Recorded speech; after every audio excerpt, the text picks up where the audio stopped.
Tonight I got some more bullshit from Brian Harvey. I'm a genuine child sex abuse survivor, and I first talked about my child sexual abuse back in 1987, and that is documented by the Home Office. That's a very long time before all these recent allegations came out. I also tried to report all of the incidences of my childhood sexual abuse back in 1987, and I was prevented from doing so by the state, the Home Office, the Prison Service, whatever department you like to imagine.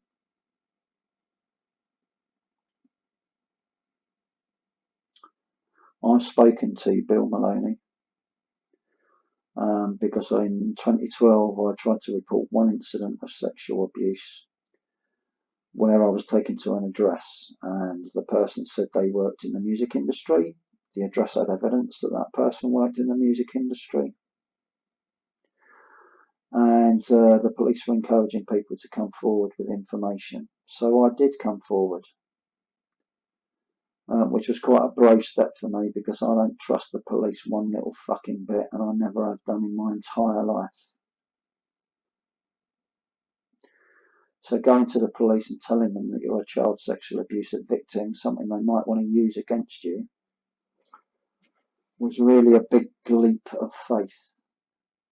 One giant step for mankind. So the police lied about why they couldn't investigate that. And I found Bill Maloney on YouTube, and he seemed like somebody who might understand and might be able to offer me some advice about how to deal with that. However, on my first meeting with Bill Maloney, I didn't buy him. I thought he was full of shit. Incidentally, it's the first time that Brian Harvey met him. Brian was there at Parliament Square with Ben Fellows. There's a lot I could say about that particular psychodrama that went on that day. But I won't get distracted with that. So Brian struck me as genuine, and I started leaving comments to Brian about Bill Maloney. I'd emailed Bill Maloney a couple of times asking him again for advice, which he chose to ignore. I met Bill Maloney 3 or 4 times, and he avoided me. Maybe Bill knew that I genuinely am a child sex abuse survivor and not one that's easily bullied or manipulated. So Bill didn't want to come anywhere near me. I was highly suspicious of that. And then I started to watch Bill Maloney's videos and just didn't buy him. Bill Maloney later went on to threaten me whilst he was in the company of John Wedger and their minder bodyguard, a 6'6" ex-Marine apparently, who assaulted Brian Gerrish on that particular night.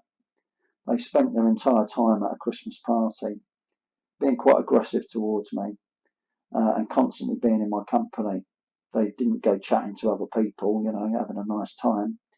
They seemed to be there to give me a bit of grief.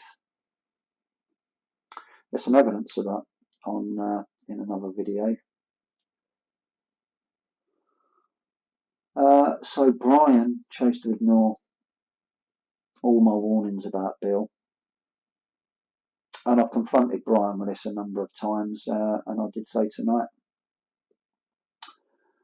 And Brian's answer to that was, I said I'd go down to Walthamstow and chat to him, and his answer to that was, I'll put you on camera and you can tell your story. Well, That seems to be exactly what Bill Maloney used to do, isn't it? Wanting to put people on camera.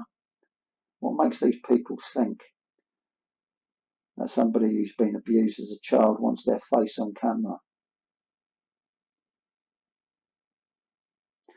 And Brian didn't say it in a friendly, kindly way.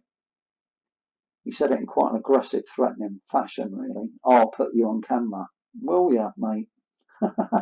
Will you put me on camera, will ya? I've got news for you, Brian. You can do fuck all to me.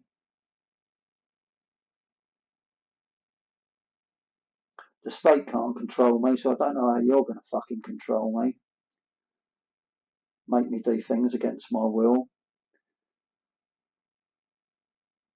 You see, when you've been a child and you've had people make you do things against your will and terrify you, then silly little threats like that, now that I'm an adult, mean jack shit to me.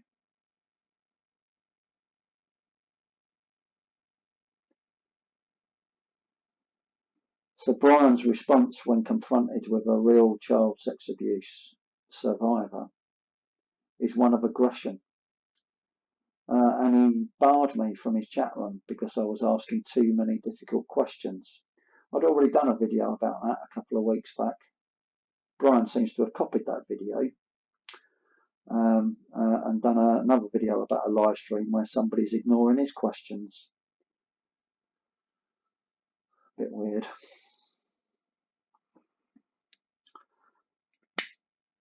Anyway,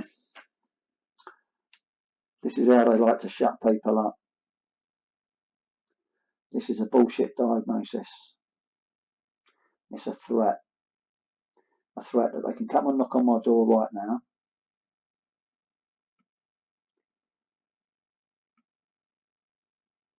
They can come and knock on my door right now, kick my door in, restrain me, drug me, and lock me up for the rest of my life.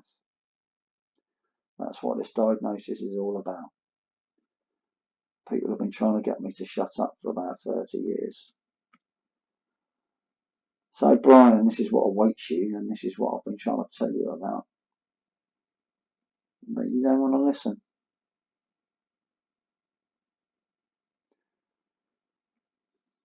Make of that what you will. I'll leave it up to other people whether they want to believe this diagnosis. But they don't exist. They're not real. They're not in the ICD-10, which the NHS uses. Threats of killing someone. Multiple threats. High risk. Do you think somebody who's high risk, who's made threats to kill, would be walking around the streets? No, they probably wouldn't. At the very least, they would be getting some help and support. I don't get any of that.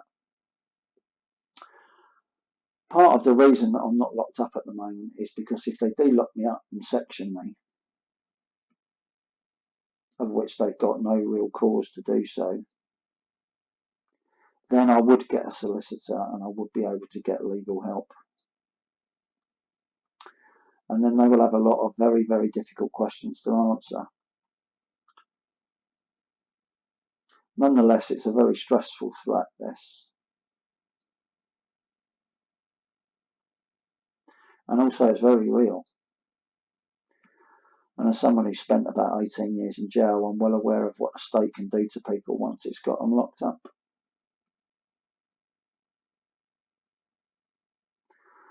Brian doesn't actually know it, but he's doing a prison sentence right now. Everything that's happened to him since he met Bill Maloney has been about incarcerating him.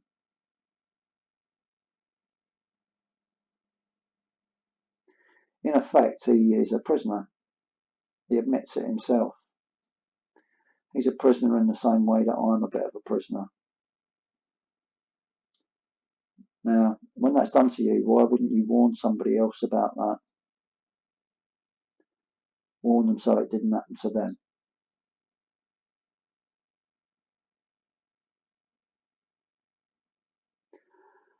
There's more down the line for Brian, and I know exactly what's down the line for Brian Harvey.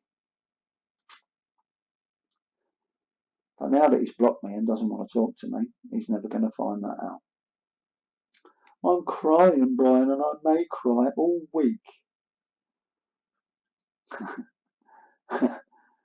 That my questions were so difficult for you that you had to block me from your chat. You sad fuck.